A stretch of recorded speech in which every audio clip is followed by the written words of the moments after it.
할렐루야! 2020년 12월 11일 새벽 기도회를 시작하겠습니다. 오늘도 이 새벽에 하나님께서 주시는 말씀을 가지고 승리하시는 하루 되시기를 바랍니다. 오늘 함께 묵상할 본문 말씀은 다니엘서 11장 36절에서 45절까지의 말씀입니다. 그 왕은 자기 마음대로 행하며 스스로 높여 모든 신보다 크다 하며 비상한 말로 신들의 신을 대적하며 형통하기를 분노하심이 그칠 때까지 하리니 이는 그 작정된 일을 반드시 이루실 것임이라. 그가 모든 것보다 스스로 크다 하고 그의 조상의 신들과 여자들이 흠모하는 것을 돌아보지 아니하며 어떤 신도 돌아보지 아니하고 그 대신에 강한 신을 공경할 것이요 또 그의 조상들이 알지 못하던 신에게 금은 보석과 보물을 들여 공경할 것이며 그는 이방신을 힘입어 크게 견고한 산성들을 점령할 것이요 무릇 그를 안다 하는 자에게는 영광을 더하여 여러 백성을 다스리기도 하며 그에게서 뇌물을 받고 땅을 나눠주기도 하리라. 마지막 때에 남방왕이 그와 힘을 겨룰 것이나 북방왕이 병거와 마병과 많은 배로 회오리 바람처럼 그에게로 마주와서 그 여러 나라에 침공하여 물이 넘침같이 지나갈 것이요 그가 또 영화로운 땅에 들어갈 것이요 많은 나라를 패망하게 할 것이나 오직 에돔과 모압과 암몬 자손의 지도자들은 그의 손에서 벗어나리라.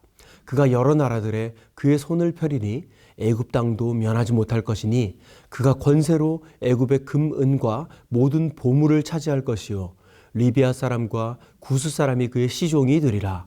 그러나 동북에서부터 소문이 이르러 그를 번민하게 하므로 그가 분노하여 나가서 많은 무리를 다 죽이며 멸망시키고자 할 것이요 그가 장막 궁전을 바다와 영화롭고 거룩한 산 사이에 세울 것이나 그의 종말이 이르리니 도와줄 자가 없으리라. 아멘. 네, 오늘 본문 말씀은 어제에 이어서 안티오쿠스 4세의 행적에 대해 이야기하고 있습니다. 먼저 안티오쿠스 4세에 대해서 잠시 소개해 드리도록 하겠습니다. 안티오쿠스 4세는요, 북방 시리아의 셀류쿠스 왕조에서 8번째로 왕위에 오른 사람입니다. 그는 왕위에 사실 오를 수 없는 자였는데요. 온갖 간기를 써서 왕위에 올랐다고 합니다.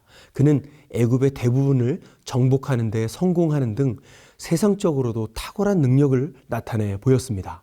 또한 공공시설을 만들거나 거리에 갑자기 나타나서 민심을 사기도 하였습니다. 그런데 그의 행동은 갈수록 광기를 보이기 시작했습니다. 예루살렘 성전에 우상을 세워서 유대인에게 섬기도록 강요하기도 하였고요. 하나님이 정하신 율법을 그들로 하여금 지키지 못하게 했습니다. 나아가서 백성들에게 자신을 신의 현현이라는 뜻의 에피파네스라고 부르게 했습니다. 실제로 그는요, 당시에 사용된 주화의 앞부분에 자신의 옆 얼굴을 넣고 뒷부분에 에피파네스라는 문구를 새기기도 하였습니다. 그래서 신학자들은요, 안티오쿠스 4세를 적그리스도의 표본이라고들 이야기하는데요. 우리는 오늘 본문에서 적그리스도의 주요한 특징들 그리고 그들의 결말에 대해서 볼 수 있습니다. 먼저 적그리스도의 특징들을 오늘 본문 36절로 38절까지의 말씀을 통해 함께 살펴보겠습니다. 그 왕은 자기 마음대로 행하며 스스로 높여 모든 신보다 크다 하며 비상한 말로 신들의 신을 대적하며 형통하기를 분노하심이 그칠 때까지 하리니 이는 그 작정된 일을 반드시 이루실 것임이라. 그가 모든 것보다 스스로 크다 하고 그의 조상들의 신들과 여자들이 흠모하는 것을 돌아보지 아니하며 어떤 신도 돌아보지 아니하고 그 대신에 강한 신을 공경할 것이요 또 그의 조상들이 알지 못하던 신에게 금, 은, 보석과 보물을 들여 공경할 것이며. 아멘. 이들은 자기 마음대로 행동하는 자들입니다. 그리고 자신이 모든 신보다도 크다고 스스로를 높이며 나아가 하나님을 비웃으며 대적하는 자들입니다. 그런데 놀랍게도 이들은 이 땅에 사는 동안에 누구나 부러워할 정도로 형통할 것이라고 하나님께서 말씀하십니다. 그래서 이들은 자신의 형통함을 세상에 드러내어 과시하고 자랑할 것입니다. 그리고 이들의 성공과 권세에 미혹된 수많은 사람들이 이들을 맹목적으로 따르는 일들이 일어날 것이라고 성경은 말씀하고 있습니다. 이어서 39절도 함께 읽어보시겠습니다. 그는 이방신을 힘입어 크게 견고한 산성들을 점령할 것이요 무릇 그를 안다 하는 자에게는 영광을 더하여 여러 백성을 다스리게도 하고 그에게서 뇌물을 받고 땅을 나누어 주기도 하리라. 아멘. 그렇게 적그리스도의 형통함에 미혹되어 그들을 따르던 이들은 똑같이 형통함을 누리게 됩니다. 이들은 백성을 다스리는 권세를 받기도 합니다. 그리고 적그리스도들은요, 이들에게 뇌물을 받고 땅을 나누어 주기도 하지요. 40절부터 43절까지는 적그리스도 세력들이 계속해서 형통할 것임을 말씀하고 계십니다. 하지만 이어서 44절에서는요, 그 형통함의 종말에 대해서 말씀하고 계십니다. 44절과 45절을 함께 읽어보시겠습니다. 그러나 동북에서부터 소문이 이르러 그를 번민하게 하므로 그가 분노하여 나가서 많은 무리를 다 죽이며 멸망시키고자 할 것이요 그가 장막 궁전을 바다와 영화롭고 거룩한 산 사이에 세울 것이나 그의 종말이 이르리니 도와줄 자가 없으리라. 아멘. 영원히 형통할 것 같았던 그들에게 결국은 종말이 임할 것입니다. 그날이 오면 그 막강했던 힘도 누구나 부러워했던 그 권세와 영광도 아무런 소용이 없습니다. 그날이 오면 그들을 도와줄 사람들도 없습니다. 적그리스도의 형통함에 미혹되어 그들을 따르며 잠시의 꿀 같은 형통함을 누리던 모든 이들도 마찬가지입니다. 하나님의 엄중한 심판이 임하는 그날이 오면 그 누구도 그들을 도울 자가 없을 것입니다. 참으로 비참한 종말을 맞이하게 되는 것입니다.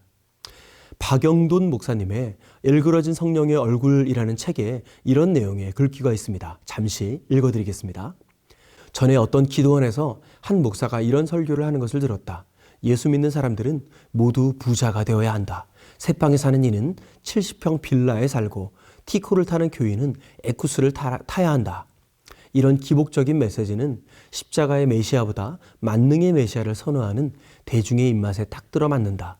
교인들의 궁극적인 관심이 무엇이냐에 따라 그들의 메시아관이 결정된다. 가장 큰 관심사가 죄에서 자유하여 성결해지는 것보다 세상에서 형통하는 것이 될 때 그들의 메시아관도 교묘히 변질된다. 여전히 예수님을 구세주로 고백하지만 그들이 믿고 섬기는 대상은 더 이상 성경이 증거한 십자가의 예수님이 아니다. 그것은 그들의 마음속 깊이 자리 잡은 욕망이 형상화된 우상이다. 네, 이어서 저자는 또 이렇게 개탄합니다. 교인들이 예수님을 믿어도 삶의 변화가 없는 이유가 무엇입니까?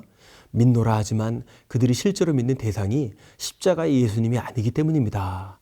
참 찔리는 말이 아닐 수 없습니다. 그렇습니다, 여러분. 우리 성도는 세상의 헛된 것, 땅의 것이 아닌 위의 것을 쫓는 하나님 나라 백성으로 살아야 합니다.